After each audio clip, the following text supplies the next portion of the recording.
சின்ன கிராமம் அது. பஸ் ஸ்டாண்டையொட்டி நீல கலர்ல ஒரு குட்டி கடை. கடையின் பெயர் மணி அண்ணா ஸ்பெஷல் நூடுல்ஸ். மணி அண்ணா பெரிய ஹோட்டல் ஓனர் இல்ல. ஆனா அவரோட நூடுல்ஸுக்கு ஒரு தனி மனம், ஒரு தனி ருசி. தினமும் காலை 5 மணிக்கே எழுந்து காய்கறிகளை தானே வாங்கி வருவார். முட்டைக்கோஸ், கேரட், பீன்ஸ் எல்லாம் நறுக்கும்போது ருசி கையில தான் இருக்கு சிரிச்சுக்கிட்டே சொல்வார். ஸ்கூல் முடிஞ்சதும் குழந்தைங்க ஓடி வருவாங்க. அண்ணா ஹாஃப் பிளேட் அண்ணா, காரம் கொஞ்சம் கம்மி. மணி அண்ணா யாரையும் திருப்பி அனுப்பவே மாட்டார். பணம் இல்லாத நாட்கள்ல கூட சாப்பிட்டு போங்கப்பான்னு சொல்லி நூடுல்ஸ் கொடுப்பார். ஒரு நாள் பெரிய நகரத்துல இருந்து ஒரு உணவு பிளாகர் வந்தார். சாதாரண கடையா இருந்தாலும் கூட்டத்தை பார்த்து ஆச்சரியப்பட்டார். நூடுல்ஸ் சாப்பிட்டதும் கண் கலங்கிட்டார்.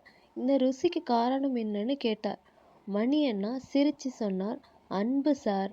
பசிக்கிறவங்களுக்கு மனசோட சமைக்கிறது தான் என் ரகசியம். இந்த வீடியோ வைரல் ஆனது. மணி அண்ணாவின் கடை பிரபலமானது. ஆனா மணி அண்ணா மாறல. இன்னைக்கும் அவர் சொல்லது ஒரே விஷயம். பேட்டை பெரியதா இருக்க வேண்டாம், மனசு பெரியதா இருந்தா போதும்.